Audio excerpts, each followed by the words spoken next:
Evening students. आज हम जो टॉपिक डिस्कस कर रहे हैं वो है डिफ़ॉल्ट एंड रीपोजेशन। हमारा टॉपिक चल रहा था हायर परचेज का, हायर परचेज सिस्टम का। लास्ट टॉपिक में हमने डिस्कस किया था कि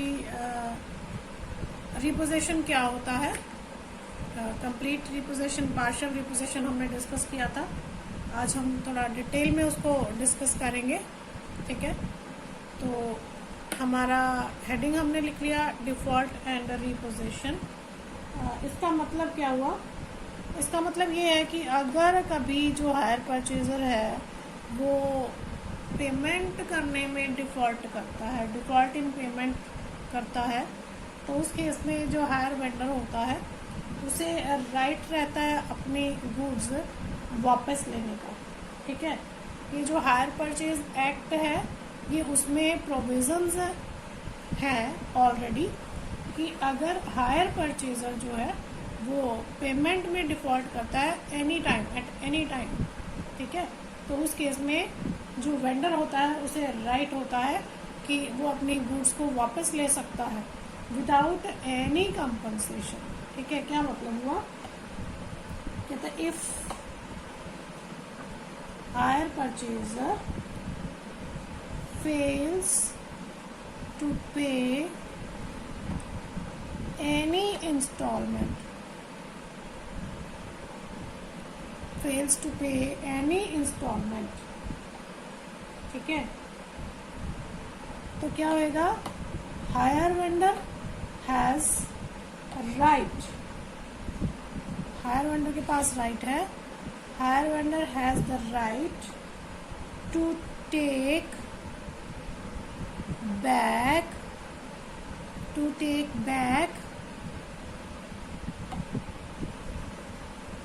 asset, ठीक है, अपनी एसेट को वो वापस लेके जा सकता है विदाउट पेइंग, विदाउट एडजस्टिंग या विदाउट एडजस्टमेंट ऑफ पैसे का, without any compensation, without any compensation, ठीक है, बिना किसी कंपनसेशन के। इसका मतलब जो हायर परचेजर ने इंस्टॉलमेंट्स या डाउन पेमेंट पे किए हैं उस अमाउंट को क्या ट्रीट किया जाता है? हायर वेंडर जो है ना, amount received as down payment and installments by higher vendor treated as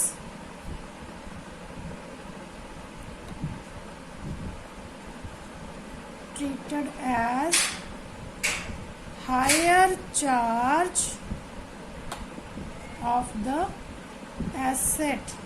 यानी कि हायर वेंडर ये मान लेता है कि अगर मेरे हायर परचेजर ने मुझे इंस्टॉलमेंट पे किए हैं तो उसने मेरी एसेट का इस्तेमाल भी किया है, और जो एसेट का मेरी का इस्तेमाल किया है तो उसके बदले में जो भी उसने इंस्टॉलमेंट या डाउन पेमेंट मुझे किए हैं तो वो उस एसेट का मैं हायर चार्ज मतलब जस्ट लाइक अ रेंट, ठीक है, कि वो ये मान लेगा कि जितनी देर हायर परचेजर ने उसकी एसेट का इस्तेमाल किया है तो वो उसने उस एसेट का रेंट जो है हायर वेंडर ने उनसे चार्ज कर लिया है। इसीलिए इस अमाउंट को हायर वेंडर क्या करता है? फोरफीट कर लेता है, यानी जब्त कर लेता है, वो रिटर्न नहीं करता। इसे ही विदाउट एनी कंपनसेशन कहा जाता है, ठीक है। तो इस पूरे प्रोसेस को क्या कहा जाता है? रीपोजेशन ऑफ द गुड्स, ठीक है जी। अब इसे हम दो हिस्सों में बांटते हैं, complete repossession and partial repossession, ठीक है जी।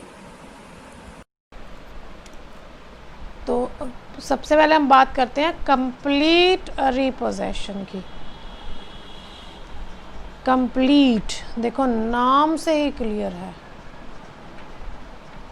यानी जितना भी एसेट उसने हायर वेंडर ने दे रखा है वो सारा का सारा एसेट जो है वो वापस ले लेगा। जैसे मैंने आपको लास्ट वीडियो में एग्जांपल दिया था कि मान लीजिए मेरे पास 3 ट्रक हैं जो मैंने आपसे हायर परचेज पर लिए हैं और अगर मैं पेमेंट में डिफ़ॉल्ट करती हूँ तो आप तीनों के तीनों ट्रक वापस ले जाते हो, दैट इज़ कॉल्ड रीपोजेशन। इस केस में क्या होता है, हायर परचेज़र जो है वो हायर वेंडर अकाउंट को क्लोज़ कर देता है, ठीक है, और इसी तरह से एसेट अकाउंट को भी वो क्लोज़ कर देता है, ठीक है, और जो हायर वेंडर है वो हायर परचेज़र अकाउंट को क्लोज़ कर देता है, ठीक है। तो ये अकाउंट्स जो है वो क्लोज़ कर दिए जाते हैं। अब हम देखेंगे कि किस तरह से इनकी जर्नल एंट्रीज जो है वो पास की जाती हैं। तो देखिए, in the books of hire purchaser and in the books of hire vendor किस तरह से जर्नल एंट्रीज जो हैं वो पास की जाती हैं।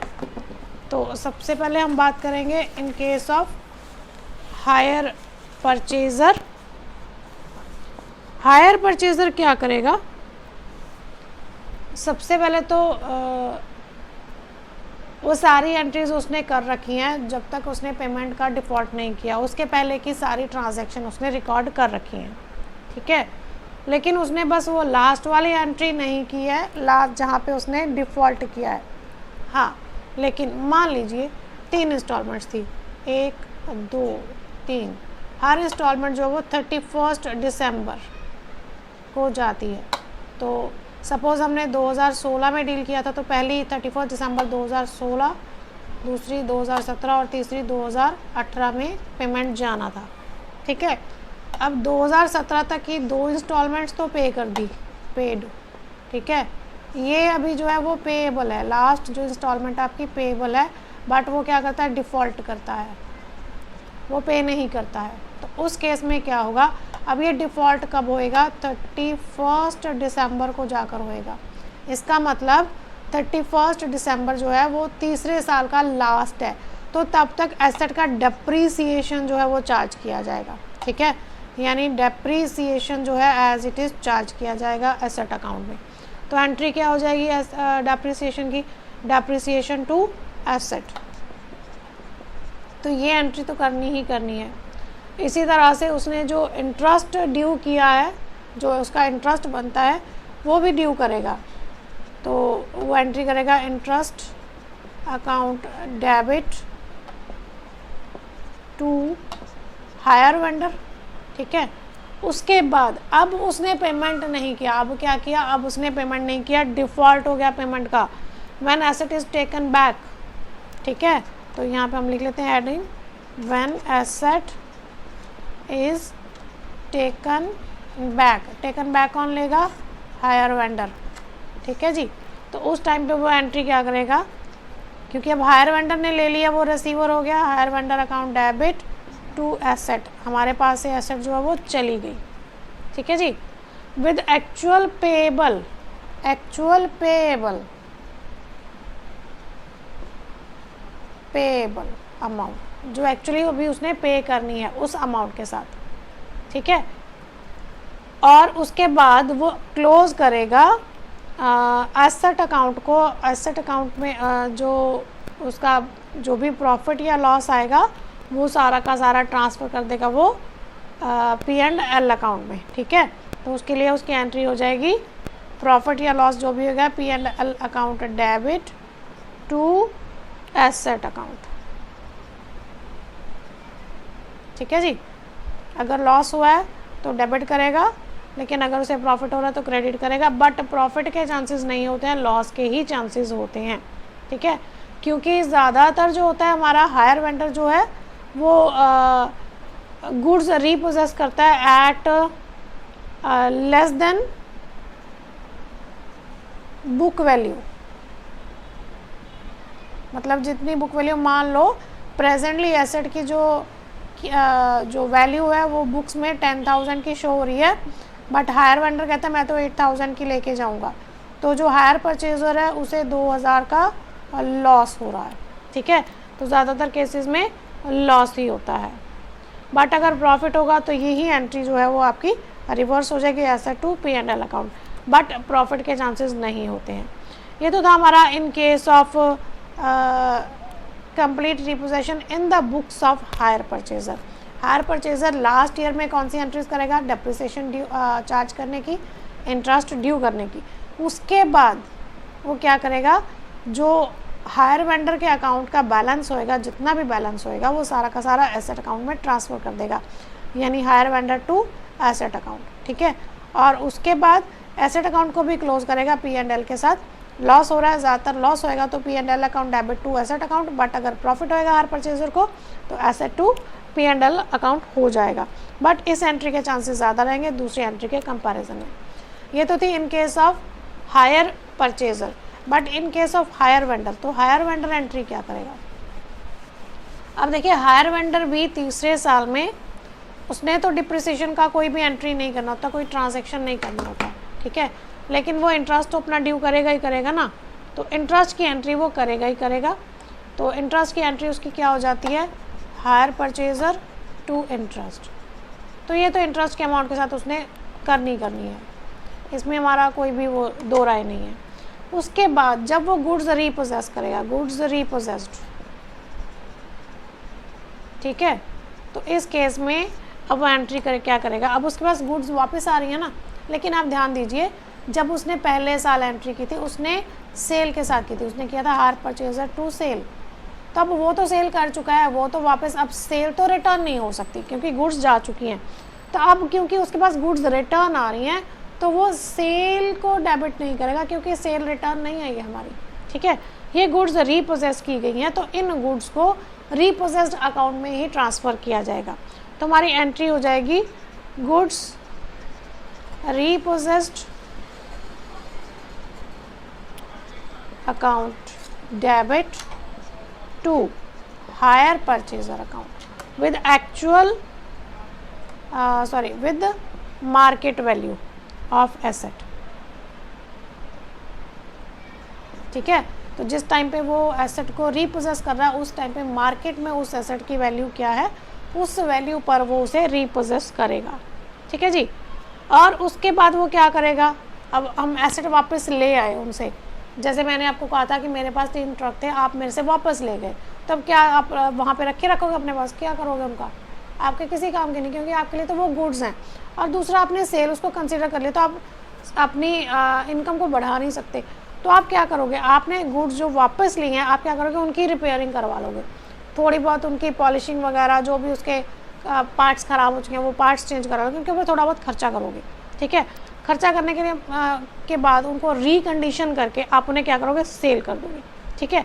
अब रिकंडीशनिंग पे जो खर्चा होएगा, जो रिकंडीशनिंग पे खर्चा होएगा वो हमारे रीपोजेस्ड अकाउंट से ही होएगा। तो हमारी एंट्री हो जाएगी goods repossessed account debit to cash, ठीक है जी। और उसके बाद आप जब उसकी रिकंडीशनिंग हो जाएगी तो उसके बाद क्या करोगे, आप उस एसेट को सेल कर दोगे, तो आपकी एंट्री क्या हो जाएगी, बैंक और cash account debit to goods repossessed account, ठीक है। अब यहाँ पे हम एग्जांपल लेते हैं। सपोज कीजिए जैसे मैंने आपको बोला था कि उसकी 10,000 की बुक वैल्यू थी, बट हायर वेंडर ने उसे 9,000 पे रिटर्न लिया, ठीक है। तो हायर परचेजर को तो 1,000 का लॉस हुआ था। यहाँ पे हमारा यहाँ पे अमाउंट कितना आ जाएगा, हायर वेंडर ने गुड्स रीपोजेस की कितनी अमाउंट पे, 9,000 पे। मार्केट वैल्यू पे किया ना उसने बुक वैल्यू पे नहीं किया, मार्केट वैल्यू पे किया, ठीक है। तो मार्केट वैल्यू पे कितना बना, 9,000 का। अब उनको रिकंडीशन कराने के ऊपर उसका मान लो 1,000 का खर्चा हुआ, ठीक है, और उसने उन्हें बेच दिया 11,000 रुपये में। देखो 9,000 का रिटर्न लिया था, 1,000 का खर्चा किया, उसकी टोटल कीमत कितनी होगी, 10,000 की होगी ना। तो बेचा कितने में, 11,000 में। इसका मतलब उसे क्या हो रहा है, 1,000 का प्रॉफिट हो रहा है। प्रॉफिट हो रहा है तो वो एंट्री क्या करेगा, प्रॉफिट के केस में goods repossessed account debit to P&L account 1,000। But अगर वो इन्हें 9,000 में ही सेल करता तो 1,000 का लॉस होता, तो यही एंट्री आपकी रिवर्स हो जाती, P&L account debit to goods repossessed account, ठीक है। तो ये था हमारा कंप्लीट रिपोजेशन। अब हम अगली बात करेंगे हमारी पार्शियल रिपोजेशन की। तो पार्शियल रिपोजेशन क्या होता है उसको समझने के बाद हम एक क्वेश्चन करेंगे कंप्लीट रिपोजिशन का और एक क्वेश्चन करेंगे हम लोग पार्शियल रिपोजिशन का। ठीक है जी। तो पहला पॉइंट हमारा क्या था, कंप्लीट रिपोजिशन। तो सेकंड हमारा क्या है, पार्शियल रिपोजिशन।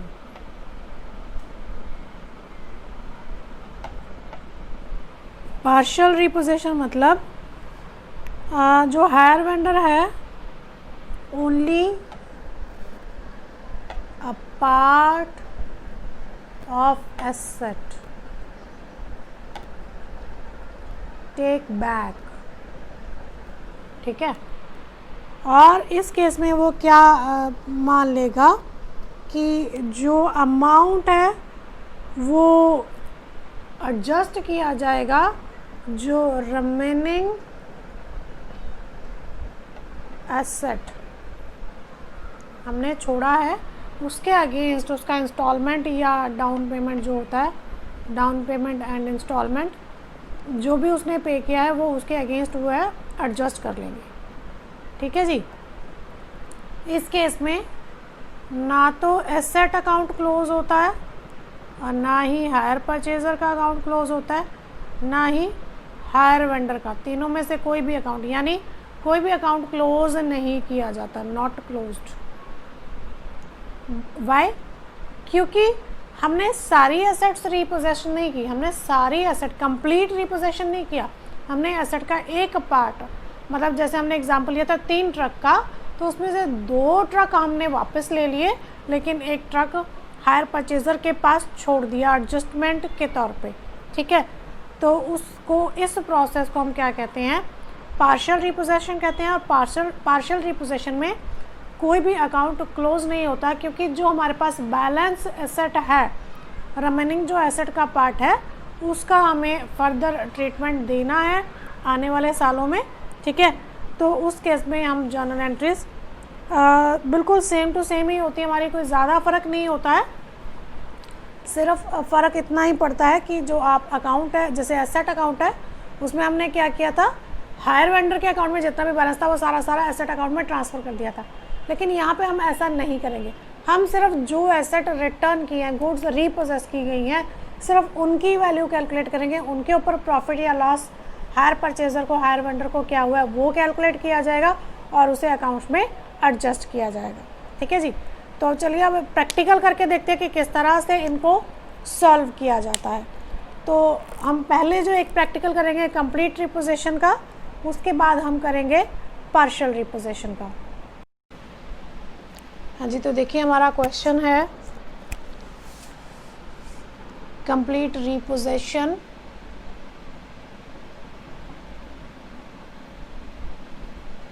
तो क्वेश्चन क्या कहता है, machinery users limited purchased a machine from a firm in Calcutta on 1 जनवरी 2018।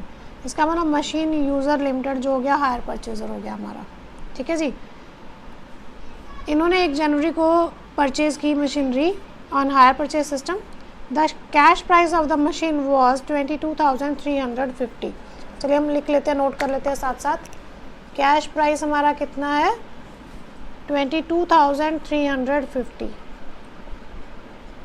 हमने परचेज़ कब की, 1 जनवरी 2018। ठीक है।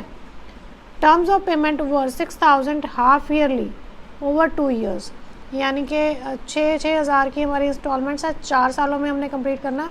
इसका मतलब हमारी जो इंस्टॉलमेंट्स होगी 6,000 ईच, इसका मतलब 4 इंस्टॉलमेंट्स होगी 2 सालों के हिसाब से, क्योंकि हाफ ईयरली है। तो टोटल हमारा जो हायर परचेज प्राइस हो गया वो हमारा कितना हो गया, 24,000। ठीक है जी। 4 इंस्टॉलमेंट्स हैं, 6,000 की एक है, तो हमारा हायर परचेज प्राइस कितना हो गया, 24,000। ठीक है जी। उसके आगे कहता है the first payment is to be made on 30 June. पहली इंस्टॉलमेंट कब उसने पे की, 30 जून 2018 को। फिर इसका वाला 31 दिसंबर 2018, 30 जून 2019 और 31 दिसंबर 2019, ये 4 इंस्टॉलमेंट्स बननी थी हमारी, ठीक है जी। सॉरी, रेट ऑफ इंटरेस्ट हुआ 6%। चलिए, रेट भी हमारे पास आ गया, कितना है 6% पर एनम, ठीक है जी। आगे कहता है machine user limited rate of 15% per annum depreciation, ठीक है जी। अब वो डेप्रिसिएशन लगाता है, यहाँ पे लिख लेते हैं, डेप्रिसिएशन रेट जो है वो 15% है per annum and close it's books on 30 June every year. 30 जून को वो हर साल क्लोज करता है, ठीक है। इसका मतलब हमें 6 महीने के हमारे अकाउंट्स जो है वो बनाने मेंटेन करने पड़ेंगे। इट कुड नॉट पे सॉरी इट कुड नॉट पे द इंस्टॉलमेंट ड्यू ऑन 30 जून 2019, यानी यहाँ पे आके उसने पेमेंट का डिफ़ॉल्ट किया, उसने पेमेंट नहीं किया, यानी 2 इंस्टॉलमेंट्स पे की, तीसरी उसने पे नहीं की। And as a consequence the hire vendor took the possession of the machinery. अब हायर वेंडर ने क्या, अपनी एसेट वापस ले ली। Give the machinery account and hire vendor account in the books of the company, यानी हमें मशीन यूज़र लिमिटेड की बुक्स में हमें मशीन का अकाउंट बनाना है और हायर वेंडर का अकाउंट बनाना है। तो चलिए हम शुरू करते हैं अकाउंट बनाना। तो देखिए हमने सब कुछ नोट कर लिया है।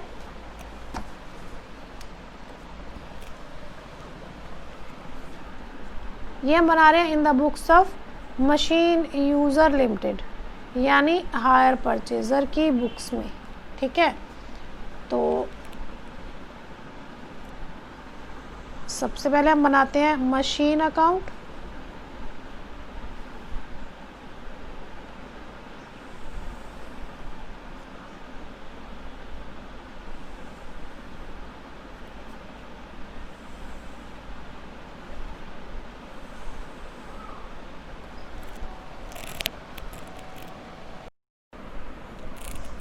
हाँ, तो हमारा पहला जो अकाउंट बनेगा वो बनेगा मशीन अकाउंट, ठीक है। और इसके साथ ही हमारा दूसरा अकाउंट बनेगा हमारा हायर वेंडर का। हायर वेंडर का नाम क्या था जी? फ्रॉम फॉर्म, हमें नहीं कहीं भी लिखा हायर वेंडर का नाम, तो हम इसका नाम जो है हायर वेंडर ही रखेंगे। तो हायर वेंडर अकाउंट, आपने हायर वेंडर पूरा लिखना है, मैंने शॉर्ट में लिखा है बट आपने पूरा लिखना है। तो चलिए क्वेश्चन की शुरुआत करते हैं। अब क्योंकि उन्होंने इन the books of hire vendor कहा है, सॉरी हायर परचेज़र कहा है अकाउंट्स बनाने को, इन the books of hire vendor नहीं मांगे। चलिए वो हम बाद में डिस्कस करेंगे कि हायर वेंडर की बुक्स में किस तरह से बनेंगे, किस तरह से नहीं बनेंगे। फ़िलहाल हम in the books of hire purchaser कर रहे हैं। तो देखिए हमारे पास कैश प्राइस कितना है 22,350, ठीक है। तो हम देख लेते हैं हमारा इंटरेस्ट कितना बनेगा। तो 24,000 हमारा हायर परचेज प्राइस है, 22,350 जो हमारा कैश प्राइस है। तो हमारा टोटल इंटरेस्ट यहाँ पे कितना बनता है,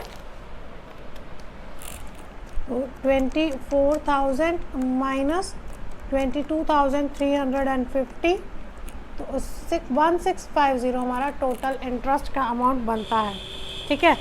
इसके साथ ही हमारा डेप्रिसिएशन भी हमने चार्ज करना है।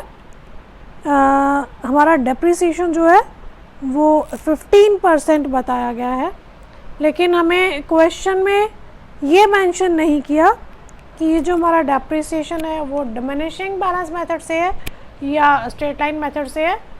तो हम डिमिनिशिंग बैलेंस मेथड के साथ करते हैं, क्योंकि अभी तक हमने जितने भी क्वेश्चन किए हैं वो सारे डिमिनिशिंग से ही किए हैं, ठीक है। तो सबसे पहले तो हायर परचेज़र ने क्या किया, एसेट परचेज़ की, ठीक है। तो वो एंट्री करता है machinery account debit to hire vendor, ठीक है। तो ये हमारी एंट्री होगी 2018 जनवरी 1 को, ठीक है। Machinery account debit to hire vendor, to hire vendor. अब कितने की एसेट खरीदी उसने, 22,350, ये कैश प्राइस है ना हमारा, ठीक है। एसेट खरीद ली उसने। अब उसके बाद वो डेप्रिसिएशन चार्ज करता है 15% रेट से, ठीक है। तो अब क्योंकि वो 30 जून को क्लोज़ करता है तो हमारा जो डेप्रिसिएशन है वो कितना बनेगा, हमारा 6 मंथ्स का बनेगा, है ना, क्योंकि 30 जून को उसने अपने अकाउंट जो है वो क्लोज़ कर देने हैं। तो 6 मंथ्स का उसका क्या बनेगा, डेप्रिसिएशन। तो ये कब लगाएंगे हम, जून 30 को 2018, ठीक है। तो बाय डेप्रिसिएशन,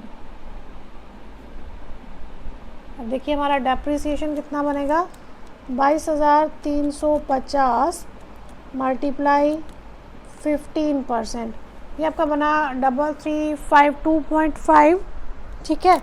अब क्योंकि हाफ ईयरली है, 30 जून को हम करें 6 महीने का लगाना है, तो 6/12 करेंगे, यानी 2 से डिवाइड कर दे सीधा हम, तो हमारे पास आ गया जी 1676.25, 1676.25, ठीक है जी। तो चलिए ये हमारा हो गया डेप्रिसिएशन। अब हम बात करते हैं अगली इंटरेस्ट की। जून 30 को उसका इंटरेस्ट भी तो बनता है और उसे इंस्टॉलमेंट भी पे करना है, ठीक है। तो उसका इंटरेस्ट कितना बनेगा, 30 जून को उसका इंटरेस्ट कितना बनेगा, देखिए 22,350, 6% इंटरेस्ट रेट है, 6%। अब हाफ ईयरली है तो डिवाइड बाय 2, तो ये हमारा बना 670.5, ठीक है। लेकिन ये हमारा इंटरेस्ट कहाँ जाना चाहिए, एसेट अकाउंट में नहीं आएगा, वो कहाँ जाएगा, हमारे हायर वेंडर की बुक्स में। तो इसका मतलब हम अब हमें कहाँ जाना पड़ेगा, हमारे हायर वेंडर की बुक्स में जाना पड़ेगा। तो चलिए हम चलते हैं हायर वेंडर की बुक्स में। हायर वेंडर की बुक्स में पहली एंट्री आएगी हमारी 2018 जनवरी 1 की, जनवरी 1 की बाय मशीन, उसने मशीन खरीदी कितनी, 22,350 की, ठीक है। उसके बाद जून 30 को इंटरेस्ट ड्यू किया गया, interest account debit to hire vendor, यानी बाय इंटरेस्ट, ठीक है। अब ये इंटरेस्ट हमारा किस पर लगेगा, ये हमारा लगेगा, देखिए 22,350 का 6%, लेकिन हाफ ईयर लिया तो 6/12 हो जाएगा, ठीक है। ये हमने कैलकुलेट कर लिया है कि हमारा बना 670.50, ठीक है जी। चलिए हमारा इंटरेस्ट आ गया। उसके बाद वो क्या करेगा, अपना इंस्टॉलमेंट पे करेगा। इंस्टॉलमेंट पे करने की एंट्री क्या होगी, hire vendor account debit to bank account, hire vendor account debit to bank account. तो यहाँ पे एसेट का कोई लेना देना नहीं है, तो हम यहाँ पे डाल देते हैं 2018 जून 30 टू बैंक। कितना पे किया उसने, पूरा इंस्टॉलमेंट 6,000 का, उसमें आपका इंटरेस्ट भी 670.50, आपका इंटरेस्ट भी उसमें इंक्लूड हो गया, ठीक है जी।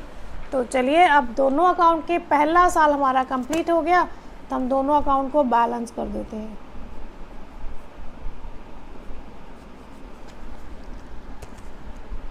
प्लस 22,350 हमारा टोटल बना 230.20.50, ठीक है जी। तो यहाँ पे आएगा आपका जून 30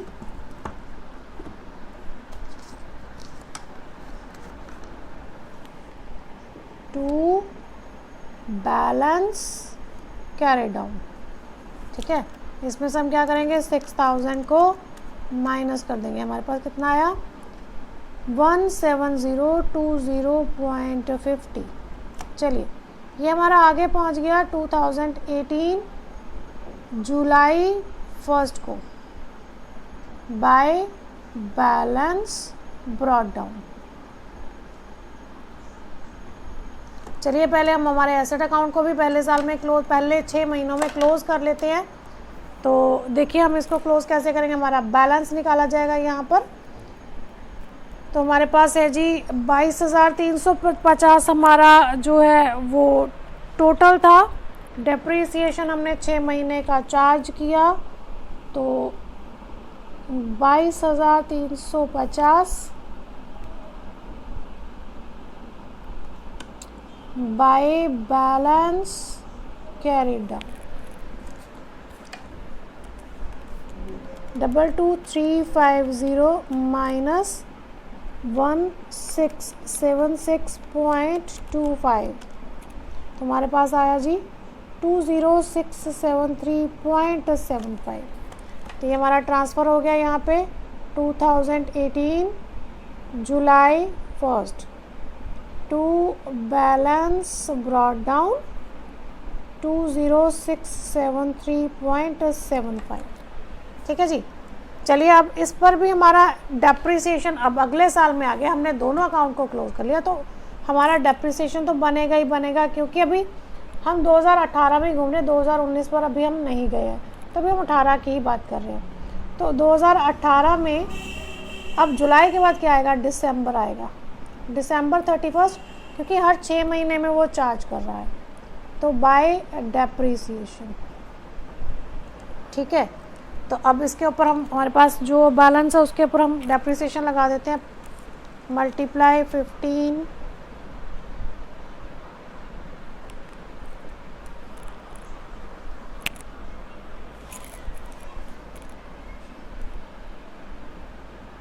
हमने मल्टीप्लाई 15% करा। एक बार दोबारा करके बता देते हैं, आपका बैलेंस था 20673.75, इसका हमने कितना करना है 15%, 3101।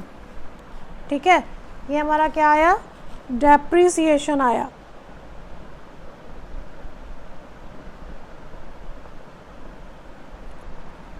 ठीक है, ये हमारा डेप्रिसिएशन क्या है, एनुअल है, पूरे साल का है। तो एक बात है यहाँ पे छोटी सी, उसने हमें कहा कि जो हमारा अकाउंट क्लोज होता है वो 30 जून को हर साल क्लोज होता है, तो क्या हमें दिसंबर में डेप्रिसिएशन लगाना चाहिए? हमने पहली बार तो दिसंबर में, जून में इसलिए लगाया था क्योंकि जून को हमें क्लोज करना था, तो हमने 6 महीने का डेप्रिसिएशन लगा दिया था। लेकिन यहाँ पर हमारे ऊपर कोई किसी ने बंदूक नहीं तानी हुई कि हमने 30 जून 6 महीने को ही डेप्रिसिएशन चार्ज करना ही करना है। हमसे कहा गया है कि एनुअली हमें क्लोज़ करना है 30 जून को, तो क्यों ना हम 30 जून को ही क्लोज़ करें। तो हमारे यहाँ पे हम दिसंबर की जगह क्या लिखें, जून 30, यानी 1 जुलाई से 30 जून हम लोग हमारे अकाउंट्स को क्लोज़ कर रहे हैं। ये हमारा साल कौन सा हो जाएगा, यहाँ पे 2019, ये 2018 है। 2018 1 जुलाई को हमने शुरू किया, तो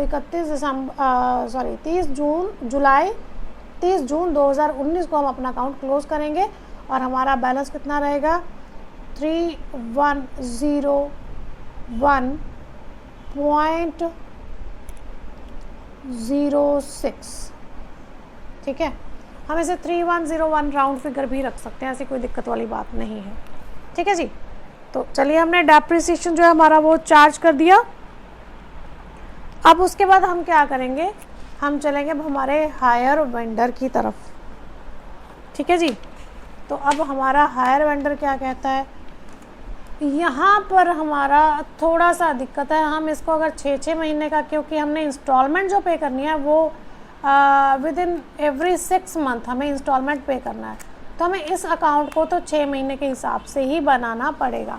एसेट अकाउंट को हम पूरे साल के अकॉर्डिंग बना सकते हैं, लेकिन क्योंकि हम इंस्टॉलमेंट जो है हाफ ईयरली पे कर रहे हैं, तो इसे हमारा 6 महीने में ही कवर करना ज़रूरी है। ठीक है, इसमें हमें आसानी भी रहती है अपना इंटरेस्ट वगैरह कैलकुलेट करने में, और एंड में हमें ये भी पता लगेगा कि हमने कितना अमाउंट जो है अभी लेना था या देना था। ठीक है, एग्जैक्ट। तो चलिए 1 जुलाई को हमारा बैलेंस ट्रांसफ़र किया, जून 30 ये आ जाएगा आपका,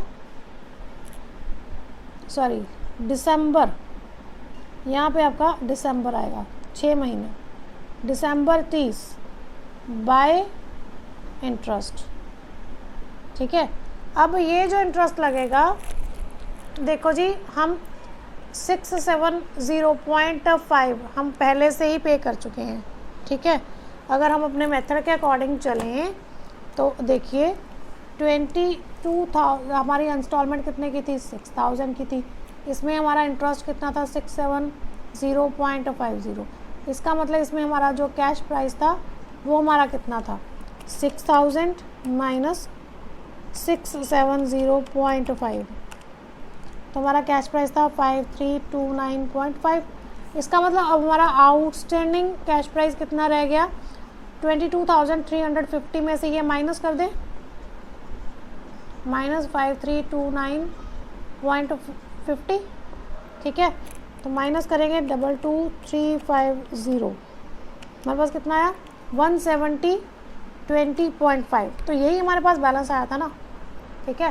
तो इसी के ऊपर हमें क्या है, अपना इंटरेस्ट चार्ज करना है 17020.50 मल्टीप्लाई 6% मल्टीप्लाई 6/12, क्योंकि हाफ ईयरली है तो कर लेते हैं हम लोग 6% डिवाइड बाय 2, ये हमारा बना जी 510.615 है, तो 62 ले लेते हैं हम लोग, ठीक है जी। तो चलिए हमारा इंटरेस्ट हमने कैलकुलेट कर लिया, तो हमारा इंटरेस्ट बना 510.62, ठीक है। तो अब ये वाला इंस्टॉलमेंट तो हमने पे किया ही है, दिसंबर वाला इंस्टॉलमेंट हमने पे किया है, तो यहाँ पे आ जाते हैं हम लोग दिसंबर 31 टू बैंक। इंस्टॉलमेंट कितना पे करना है, उसने 6000 का ही पे करना है। तो यहाँ पे अब हमारा हम बैलेंस निकाल लेंगे 6 महीने में, क्योंकि अकाउंट हमारा हायर वेंडर का 6 महीने में ही क्लोज हो रहा है। तो 17020.5 प्लस 510.62, तो हमारा टोटल बना 17531.12, माइनस कर देंगे 6000, तो हमारे पास टू बैलेंस कैरी डाउन दिसंबर 31 को 11531.12, ये हमारा बैलेंस आया। अब हम इसे ट्रांसफ़र करेंगे, ये आ गया हमारा 2019 जनवरी 1 बाय बैलेंस ब्रॉट डाउन 11531.12, ठीक है। अब हमें अगली इंस्टॉलमेंट कब पे करनी है, जून 30 को 2019 में, तो जून 30 इंटरेस्ट ड्यू कर लेते हैं बाय इंटरेस्ट। अब ये इंटरेस्ट किस अमाउंट पे लगेगा, इस अमाउंट पे, ये जो बैलेंस है हमारा, इस पे हमारा 6% डिवाइड बाय 2, तो देखिए 345.93 है, तो 345.93, क्योंकि 933.36 है, तो 93 ही हमारा राउंड फिगर रहेगा, ठीक है। तो अब यहाँ पे क्या है, उसने पेमेंट का डिफ़ॉल्ट किया, यानी ये 6000 उसने पे नहीं किया। तो इसका मतलब अब हमें ये हायर वेंडर का अकाउंट क्लोज करना पड़ेगा, क्योंकि हायर वेंडर कहता है कि मेरी बुक्स, मेरी जो एसेट्स हैं, मेरी जो मशीनरी है, मुझे वापस कर दो अगर आपने इंस्टॉलमेंट पे नहीं करना है, ठीक है। अगर आपने इंस्टॉलमेंट पे नहीं करना है तो मेरी एसेट्स जो है वो रिटर्न कर दो। तो अब हायर परचेज़र क्या करेगा, हायर वेंडर के अकाउंट को क्लोज़ कर देगा, ठीक है। तो इसका वो टोटल लगा लेगा, वो कितना पेंडिंग है अमाउंट जो उसने अभी देना है, तो 11531.12, एक तो उसका ये कैश प्राइस था, प्लस उसमें उसका इंटरेस्ट भी था 345.93, ये पेंडिंग था उसका 11877.05, ठीक है। अब ये सारा का सारा अमाउंट जो है हायर वेंडर के अकाउंट से वो ट्रांसफ़र कर देगा एसेट अकाउंट में, ठीक है। 2019 जून 30 टू मशीन अकाउंट, पूरा का पूरा अमाउंट 11877.05, पूरा का पूरा अमाउंट कहाँ ट्रांसफ़र कर दिया उसने, एसेट अकाउंट में, यानी ये अकाउंट उसने कंप्लीट कर दिया, क्लोज़ कर दिया। अब इस अकाउंट से उसका कोई लेना देना नहीं है। जब यहाँ पे हमारा बैलेंस आया तो ये हमारा बैलेंस कहाँ जाएगा, हमारे मशीन अकाउंट में। हमारी एंट्री क्या हुई, hire vendor account debit to machine account, ठीक है। तो यहाँ पे चलते हैं, तो यहाँ पे क्या आना चाहिए, बाय हायर वेंडर, ठीक है। कब आना चाहिए, कब आना चाहिए, जून 30 को 2019 में, यहीं पर, ठीक है। तो जून 30 बाय हायर वेंडर, कितना अमाउंट था हमारा 11877.05, ठीक है जी। तो ये अमाउंट हमारा था यहाँ पर, ठीक है। अब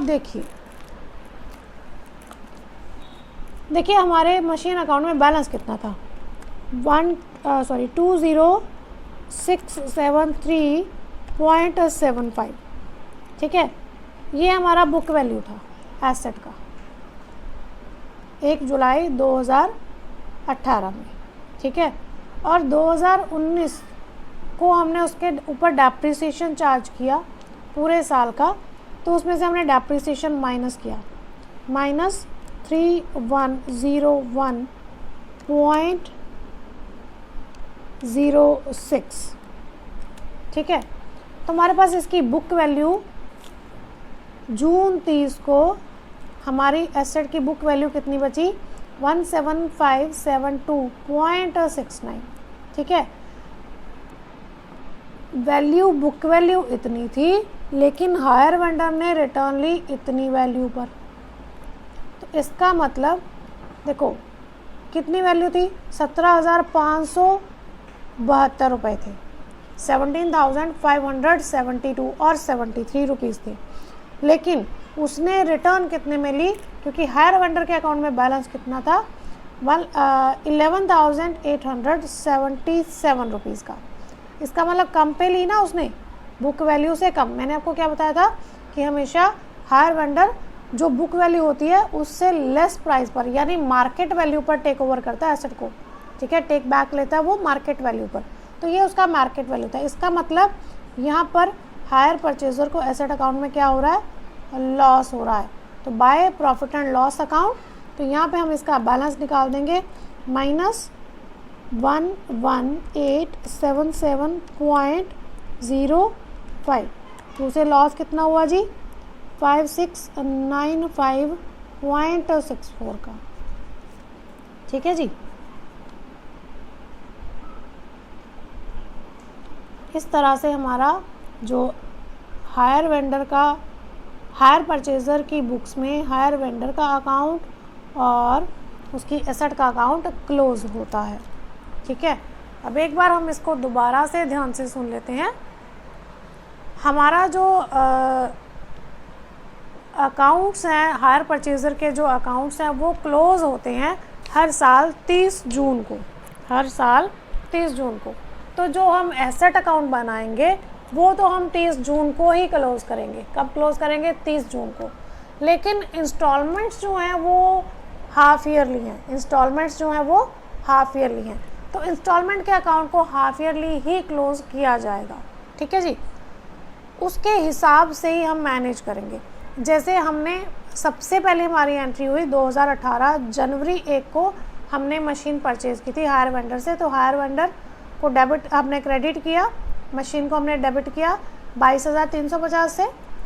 उस साल क्योंकि 30 जून को हमें अकाउंट क्लोज़ करना है, मशीन अकाउंट क्लोज़ करना है, तो 6 महीने ही हमने मशीन को इस्तेमाल किया। तो हमने सिर्फ 6 महीने का डेप्रिसिएशन यहाँ पे चार्ज किया और 30 जून को हमने बैलेंस निकाल दिया। इस बैलेंस को हमने ट्रांसफ़र किया 1 जुलाई 2018 में, ठीक है जी। और अब इस पे जो हमें डेप्रिसिएशन लगाना है वो 30 जून को लगाना है। अगर 1 जुलाई 2018 है तो 30 जून 2019 आ जाएगा।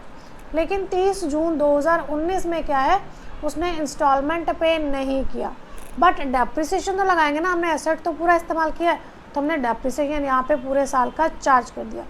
इसके ऑपोजिट हायर वेंडर की बुक्स में हमने क्या किया, 2018 जनवरी 1 को एसेट परचेज की थी तो बाय मशीन आ गया 22,350 का। 30 जून आई 2018 में इंटरेस्ट हमारा ड्यू किया हमने 670 रुपये का और हमने इंस्टॉलमेंट पे कर दी 6,000 की। यहाँ पे हमारा हायर वेंडर के अकाउंट में बैलेंस आ गया, जितना भी ड्यू है, आउटस्टैंडिंग कैश प्राइस पड़ा है, हमने उसे 2018 1 जुलाई को ट्रांसफ़र किया, ठीक है। अब ध्यान रखना है कि हमें अब ये 30 जून 2019 में क्लोज़ नहीं करना है, हमें 31 दिसंबर को क्लोज़ करना है, क्योंकि हाफ ईयर लिया 31 दिसंबर 2018 को हमें इस अकाउंट को क्लोज़ करना है। तो यहाँ पे हम इंटरेस्ट फिर से चार्ज करेंगे 6 महीने का। बैलेंस जो हमारा अमाउंट आया, आउटस्टैंडिंग कैश प्राइस आया, उसके ऊपर हमने 6% का इंटरेस्ट लगाया हाफ ईयरली, ठीक है, और हमने इंस्टॉलमेंट पे कर दिया। यहाँ पर फिर हमारे पास बैलेंस आया। अब ये 31 दिसंबर से 1 जनवरी 2019 में पहुँच गए। बैलेंस आया 30 जून को हमने इंस्टॉलमेंट पे करनी थी 2019 में, ठीक है, 30 जून 2019 में हमने इंस्टॉलमेंट पे करनी थी। तो हमने पहले इंटरेस्ट ड्यू कर लिया, लेकिन उसके बाद हमने क्या किया, इंस्टॉलमेंट पे नहीं किया। तो हमने क्या किया, इसके अकाउंट में जितना भी बैलेंस था वो सारा का सारा हमने मशीन अकाउंट में ट्रांसफ़र कर दिया, ठीक है जी। अब यहाँ से हमने ये बैलेंस उठाया तो मशीन अकाउंट में ले गए, हमने डाल दिया मशीन अकाउंट में बाय हायर वेंडर। उधर क्या था, 2 मशीन, तो इधर क्या आ जाएगा, बाय हायर वेंडर, ठीक है। ये डालने के बाद हमने देखा कि हमारी जो एसेट का बैलेंस था जुलाई 1 को वो इतना था, हमने उसके ऊपर इतना डेप्रिसिएशन लगाया, तो उसका बुक वैल्यू जो था वो कम हुआ, लेकिन जो हमने पे करना था वो हमारा अमाउंट कम था, बुक वैल्यू से कम था, जिस अमाउंट पर हायर वेंडर ने एसेट को रिटर्न लिया। तो इसका मतलब जो हमारा हायर परचेजर था उसे मशीन अकाउंट में लॉस हुआ। इसे आप बैलेंसिंग फिगर की तरह भी ट्रीट कर सकते हो, ठीक है जी। तो ये था हमारा कंप्लीट रीपोजेशन।